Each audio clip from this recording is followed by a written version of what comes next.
बिस्मिल्लाहिर्रहमानिर्रहीम। अस्सलाम वालेकुम डियर स्टूडेंट्स। आर्टिफिशियल इंटेलिजेंस के लेक्चर नंबर 1 के साथ हाज़िर हूँ। हमारे कोर्स जिसका टाइटल है आर्टिफिशियल इंटेलिजेंस को स्टडी करने से पहले हम कोशिश करते हैं कि इंटेलिजेंस को डिफ़ाइन करें कि इंटेलिजेंस है क्या चीज़। ये एक सिंपल सा क्वेश्चन है। अगर आप किसी से भी ये पूछ लें कि इंटेलिजेंस को डिफ़ाइन कर दे, तो बहुत से लोग जो है वो एग्जैक्टली जानते हैं इंटेलिजेंस के बारे में कि इंटेलिजेंस क्या है, लेकिन बहुत से ऐसे लोग होंगे जो कि इंटेलिजेंस को डिफ़ाइन नहीं कर सकते। बाज़ क्वेश्चन अराइज होते हैं कि इज़ इट समथिंग टेंजिबल।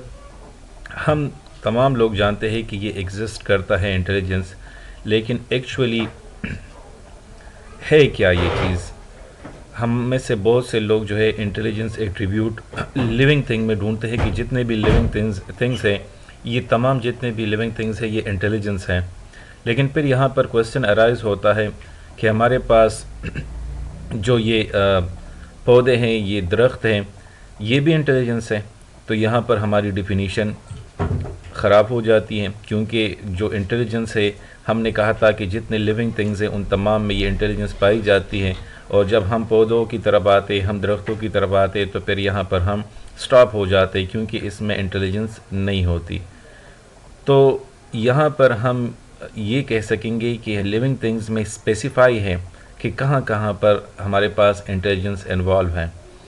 तो जो इंटेलिजेंस है उसके फिनामिना को समझने के लिए आपके सामने यहाँ पर ये मुख्तलिफ़ किस्म की पिक्चर्स आपको नज़र आ रही होगी। यहाँ पर लिखा भी है कि are the things shown below intelligence. जो नीचे दिए गए चीज़ें हैं आपको सामने नज़र आ रही, क्या ये इंटेलिजेंस है या नहीं है। तो अगर आप यहाँ पर देख ले तो एक इसमें से आपको ह्यूमन नज़र आ रहा है जिसको सर्कल किया गया है। नीचे उसके बाद टेलीविज़न है, इसके बाद चीज़ एक खुराक है, इसके कुर्सी है। ऊपर अगर आप देखें तो एक बंगला, एक घर है। नीचे आप देख ले तो यहाँ पर बिल्ली आपको नज़र आ रही है। उसके राइट साइड पर देखें तो आपको एक बल्ब नज़र आ रहा है, और ऊपर आपको एक दरख्त नज़र आ रहा है। तो इनमें से सबसे पहले हम ये कहेंगे कि हमने जो डिफिनीशन पहले हमने ये बात की कि आया लिविंग थिंग में इंटेलिजेंस है, तो इसमें से लिविंग थिंग्स आपको 3 चीज़ें मिल रही हैं। एक तो ह्यूमन मिल रहा है आपको, एक कैट मिल रहा है, और एक आपको एक दरख्त नज़र आ रहा है। लेकिन हमने कहा कि नहीं, इंटेलिजेंस दरख्तों में नहीं पाया जाता। तो इस वजह से 2 चीज़ें जो आपको नज़र आ रही है, हमने इसको सर्कल किया हुआ है कि इसमें इंटेलिजेंस मौजूद है। चलो एक एग्ज़ाम्पल के थ्रू समझने की कोशिश करते हैं कि इंटेलिजेंस क्या है। यहाँ आपके सामने मैंने एक तस्वीर रखी हुई है। एक पाथ को ढूंढा जा रहा है कि किस तरीके से यहाँ पर जो इंटेलिजेंस है वो इन्वॉल्व है। तो पहली डिफिनीशन अगर हम इंटेलिजेंस की कर ले तो हम सिंपल अल्फाज में कहते हैं कि ability to solve problem demonstrate intelligence. अगर ये सी एबिलिटी जिसमें आपके सामने एक प्रॉब्लम हो, एक मसला हो, और आप में वो एबिलिटी मौजूद है कि आप उस प्रॉब्लम को सॉल्व कर सकते हो, तो इसको कहा जाता है इंटेलिजेंस। अब ये नंबर जो आपको इमेज में जो आपको नज़र आ रहा है, यहाँ पर एक माउस है जो कि ट्राई करती है, मेज़ पड़ी हुई खुराक है कि इसको मैं हासिल कर सकूं। और यहाँ पर उनके पास बहुत से रास्ते हैं। बॉटम लेफ्ट से भी जा सकते हैं, राइट कॉर्नर से भी रास्ता है, यानी मल्टीपल पाथ है इस चीज़ को पहुँचने के लिए। तो यहाँ पर ये हमारे पास एक रियल लाइफ की एग्जांपल है जो कि डील करती है हमारे रियल लाइफ के साथ। अब इसमें हम देखेंगे इसकी इंटेलिजेंस, क्योंकि इसको जो खुराक नज़र आ रही है तो इसके पास मल्टीपल पाथ है। इसमें से कौन से पाथ को ये बेस्ट पाथ उसके लिए होगा कि अपनी खुराक तक पहुँच सके। तो इसमें आप देख सकते हो इन मल्टीपल पाथ्स में से ये से बाज़ रास्ते हैं जो कि नज़दीक तरीन है, यानी इस खुराक को पहुँचने के लिए ये जल्दी पहुँच सकते, लेकिन बाज़ ऐसे रास्ते हैं जो कि बहुत दूर है। तो यहाँ पर जो इंटेलिजेंस है ज़्यादा या कम, यहाँ पर हम नाप सकते हैं कि इसमें कितनी इंटेलिजेंस है।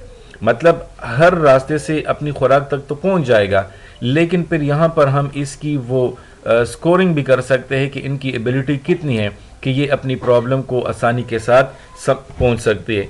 तो ये आपको सामने नज़र आ रहा है। एक बात ये है, ये ऊपर आप देख सकते हो, लेकिन ये बात काफ़ी दूर जाती है और ये खुराक तक पहुँचती है। एक बात ये वाली जो है आपको ब्लू में नज़र आ रही है, ये पाथ जो है ये नज़दीक तरीन पाथ है। तो अब ये इस एनिमल पे डिपेंड करता है कि वो कितनी जल्दी अपनी खुराक तक पहुंच सकती है। तो जब ये अपने लिए ये सा रास्ता ढूंढता है जिसमें इसको अपनी प्रॉब्लम की सलूशन जल्दी मिलती है, तो हम कहते हैं कि इसकी इंटेलिजेंस एबिलिटी ज़्यादा होती है। एक दूसरा एग्जांपल यहाँ पर डिस्कस करते हैं। फॉर एग्जांपल आप लोगों ने इस किस्म की एग्जांपल्स जो है मुख्तलिफ आप सोशल मीडिया ऐप्स पे भी देखते होंगे। आपको कोई क्वेश्चन देता है और फिर आप उसके आंसर देते हो, तो वो असल में इस किस्म की इंटेलिजेंस मालूम की जाती है कि आपकी इंटेलिजेंस क्या है। मिसाल के तौर पर आपको एक नंबर दिया है 1, 3, 7, 13, 21, यानी आपको 1 के बाद 3 दिया है, 3 के बाद 7 है, 7 के बाद 13, 13 के बाद 21, और आपसे पूछ रहा है कि नेक्स्ट नंबर क्या होगा। अब अगर आप देखें तो इसमें अगर 1 के बाद 3 है तो 2 का डिफरेंस है, 3 के बाद 4 है, 7 है तो 4 का डिफरेंस है, 7 के बाद 6 है तो 8 का डिफरेंस है, और 13 के बाद 21 है तो यहाँ पर आपके पास 8 का डिफरेंस है।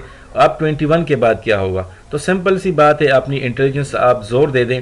अगर आप हर नंबर के साथ इवन नंबर जनरेट कर दें, यानी 1 के बाद 2 अगर ऐड कर दे 1 के साथ तो 3 आता है, फिर 3 के साथ पहले आपने 2 ऐड किया था 4 ऐड कर दे तो ये 7 आता है, 7 के साथ आप 6 कर ले क्योंकि पहले 4 तो ये 6 हो जाएगा, ये 13 हो जाएगा, 13 नेक्स्ट नंबर है।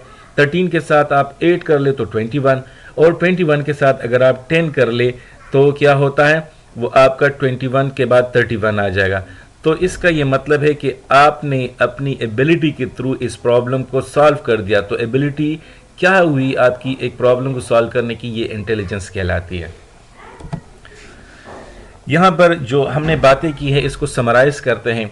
नंबर 1 हमने बात की कि ability to solve a problem. तो उसकी एग्जांपल हमने पढ़ ली कि हमारे पास जो मुख्तलिफ एग्जांपल थी, एक जो माउस था वो खुराक की तरफ जा रही थी, एक हमारे पास नेक्स्ट नंबर फाइंड करना था। अगर इस किस्म की आपके सामने प्रॉब्लम्स आती है तो हम कहते हैं कि ये वाली जो एबिलिटी है जिसमें हम प्रॉब्लम को सॉल्व कर रहे हैं, इसको कहा जाता है इंटेलिजेंस। दूसरी बात, ability to plan and schedule. अब प्लानिंग और शेड्यूलिंग की जो एबिलिटी होती है उसको इंटेलिजेंस कहा जाता है। मिसाल के तौर पर इसका क्या मतलब हुआ, आप लोग कॉलेजेस में आते हो और कॉलेजेस में टाइम टेबल लगा होता है। आप टाइम टेबल देखते हो और आप कहते हो कि यार इस वक्त इस कमरे में, इस रूम में, इस फलाने टीचर के साथ हमारा क्लास है। आप क्लास के लिए चले जाते हो। आपका काम सिर्फ अपने क्लासरूम, अपने टीचर और टाइम के साथ होता है, आप चले जाते हैं, लेकिन आपको ये मालूम नहीं कि ये टाइम टेबल बनाए किस तरीके से। अगर इस किस्म की सिचुएशन है कि एक ऐसी इंस्टीट्यूट है जिसमें रूम्स की तादाद भी बेतहाशा ज़्यादा है, वहाँ पर स्टूडेंट और टीचर भी बहुत ज़्यादा है, यानी टीचर की तादाद भी ज़्यादा है, तो वहाँ तो टाइम टेबल एडजस्ट किया जा सकता है।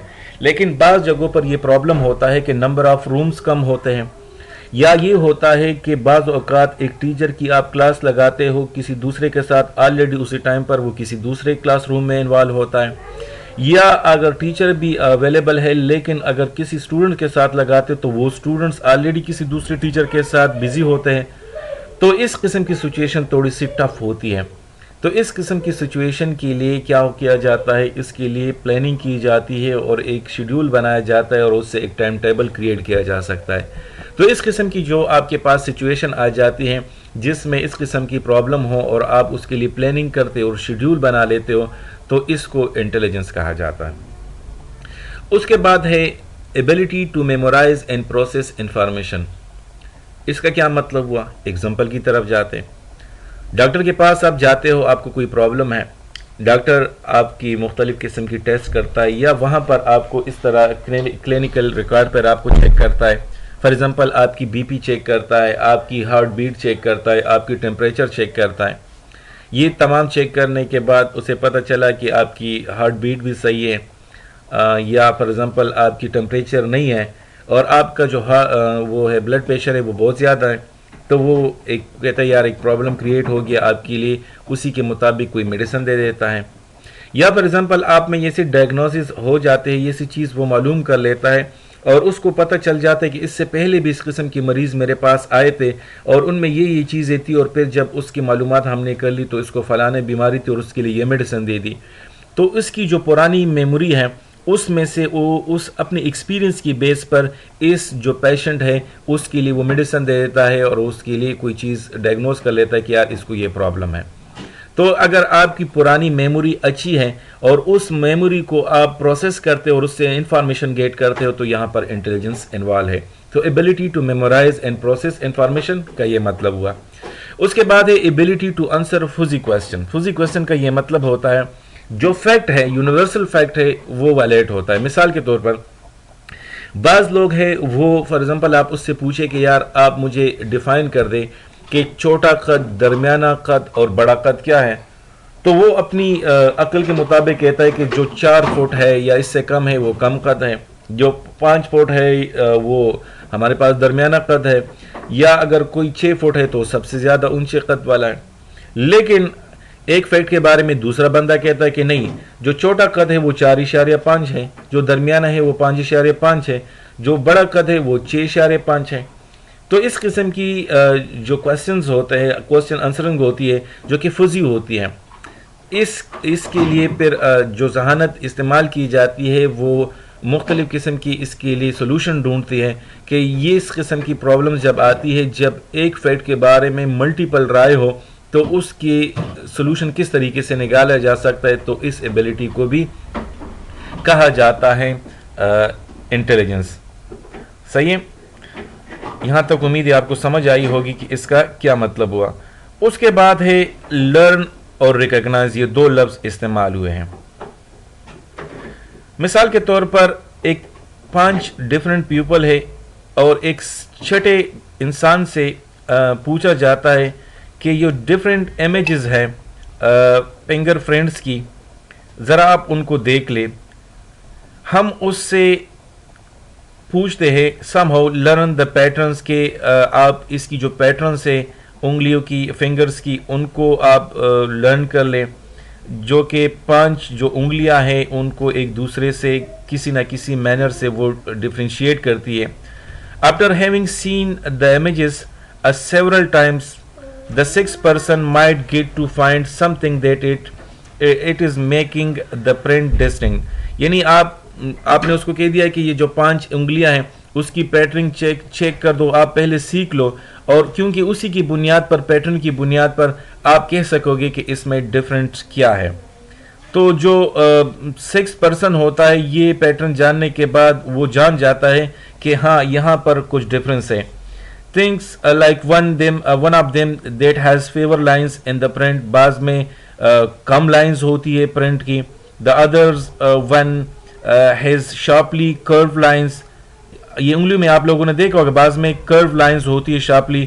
Some might have larger distance between the lines in the print and some might have smaller displacement between the lines and many such features. ये मुख्तलिफ किस्म के फीचर्स होते हैं जो उंगलियों के हम लोग देखते हैं, आप खुद भी देखते हो, आप एक दूसरे की उंगलियों को देखते हैं। The point being that after some time which may be in hours, days or even months, the 6th person will be able to look at a new fingerprint of one of those 5 person and he might with some degree of accuracy recognize that which one amongst the 5 does it belong। उनमें से फिर उसको पता चल जाता है कि इसमें कौन सा बिलोंग करता है। Only with the 5 people the problem was hard to solve. His intelligence help him to learn the features that distinguish one fingerprint from the other, hence the ability to learn and recognize demonstrate intelligence। क्योंकि वो सीखना उसको पड़ेगा कि अगर 2 बंदों या 5 बंदों के दरमियान अगर आपने उनकी फिंगरप्रिंट्स को डिफरेंशिएट करना है तो इस तरीके से डिफरेंशिएट नहीं कर सकते। आपको पहले सीखना होगा और सीखने के बाद फिर आप रिकॉग्नाइज करोगे कि किस तरीके से ये एक दूसरे से शार्पली डिफरेंस है, तो इसको इंटेलिजेंस कहा जाता है। उसके बाद है ability to understand and perceive. इसका क्या मतलब है, यहां पर एक सिंपल सी एग्जांपल मैं आपको देता हूं। आप लोग टेलीविजन देखते होंगे, आप टेलीविजन में फॉर एग्जांपल एक टॉक शो हो रहा है, अब आपने अपनी कंप्यूटर या फॉर एग्जांपल टेलीविजन की जो आवाज़ है उसको आपने स्लो कर दी है, बंद कर दी, आवाज़ बिल्कुल म्यूट है। अब वो बंदा बात कर रहा है, लेकिन आप परसीव करते हो अपनी अंडरस्टैंडिंग की बेस पर कि ये ना क्रिकेट खेल रहा है, ना यहाँ पर कोई ड्रामा चल रहा है, बल्कि वो जो मूवमेंट कर रहा है आप देख रहे हो कि यार ये एक सीरियस किस्म की डिस्कशन हो रही है। आप क्योंकि परसीव करें, आप आवाज़ नहीं आ रही है, आपको आवाज़ नहीं सुन रहे, लेकिन उसकी जो एटीट्यूड है, आप उनकी जो मूवमेंट है उसको देखकर आप बता रहे हो कि यार यहां पर एक सीरियस डिस्कशन शुरू है, हालांकि आप आवाज भी नहीं सुन रहे। तो इस किस्म की जो एबिलिटी होती है जिसमें आप अंडरस्टैंड करते हो, जिसमें आप परसीव करते हो, इस एबिलिटी को कहा जाता है इंटेलिजेंस। तो हम ये कह सकते हैं कि मशीन जो है वो प्रॉब्लम्स जो सॉल्व करता है, जिस तरह हमने नेक्स्ट नंबर पढ़ लिया, तो इसको कहा जाता है इंटेलिजेंस। या एक मशीन जो कि through a maze and finds a path, जो वो सर्च करता है, जिस तरह हमने माउस की बात की कि माउस सर्च करता है और अपने लिए एक खुराक ढूंढता है, तो इस एबिलिटी को क्या कहा जाता है? सर्च कहा इंटेलिजेंट कहा जाता है। अ मशीन डेवलप प्लान्स, जिस तरह हमने कहा कि जिस तरह टाइम टेबल बनाया जाता है, अगर इस किस्म की इंटेलिजेंस हो जिसमें हम प्लान को डेवलप करते हैं, तो इसको इंटेलिजेंस कहा जाता है। या डायग्नोज करना, प्रेस्क्राइब करना, जिस तरह हमने डॉक्टर की एग्जांपल ली, वो अपनी एक्सपीरियंस के बेस पे डायग्नोज करता है और उसके लिए फिर प्रेस्क्रिप्शन दे देता है, तो ये इंटेलिजेंस है। एम्बिगुअस क्वेश्चन जब आपको दिए जाते हैं और आप उसको सॉल्व करते हो, जिस तरह हमने फूजी क्वेश्चन की बात की, तो इसको कहा जाता है इंटेलिजेंस। या फिंगरप्रिंट को रिकॉग्नाइज करना, जिस तरह हमने 5 बंदों की एग्जांपल ली और 6 बंदे से कहा कि आप इसको रिकॉग्नाइज कर दे, तो हमने क्या कहा कि इसको सबसे पहले लर्न करना चाहिए, फिर रिकॉग्नाइज करना चाहिए। तो ये एबिलिटी अगर आ जाए तो उसको कहा जाता है इंटेलिजेंस। इसके अलावा अंडरस्टैंड करना, प्रिसीव करना, जिस तरह हमने टेलीविजन की एग्जांपल दी, तो ये हमारे पास इंटेलिजेंस कहलाता है। और इसके अलावा बहुत से और भी हमारे पास ऐसी बातें जिसमें हम कह सकते हैं कि ये इंटेलिजेंस है। किस बुनियाद पर? हम उसकी अंडरस्टैंडिंग की बुनियाद पर, उसकी सर्चिंग की बुनियाद पर, उसकी परसीविंग की बुनियाद पर, उसकी डायग्नोज और प्रिस्क्रिप्शन की बुनियाद पर, उसकी एबिलिटी पर कि वो एक्सप्रेशन को किस तरह रिकग्नाइज करता है, वो किस तरीके से मुख्तलिफ चीज़ों को रिकग्नाइज करता है, किस तरीके से अंडरस्टैंड करता है। अगर ये एबिलिटी है तो हम इसको इंटेलिजेंस कहते हैं। उम्मीद है आज की जो क्लास है उसके बारे में आपको इल्म हुआ होगा। हमने सिर्फ जस्ट आज की जो क्लास दी वो इंटेलिजेंस पे ली कि इंटेलिजेंस है क्या चीज़, उसकी हमने मुख्तलिफ यहाँ पर एग्जांपल आप लोगों के साथ मैंने डिस्कस कर लिए। इंशाल्लाह मुझे उम्मीद है आपको समझ आई होगी। यहाँ तक मेरे ख्याल में काफ़ी है। इंशाल्लाह नेक्स्ट क्लास में जो मज़ीद हम आगे जाएंगे वो आर्टिफिशियल इंटेलिजेंस को लेंगे कि आर्टिफिशियल इंटेलिजेंस क्या है, उसकी डिफिनीशन पे बात की जाएगी। Okay, thank you.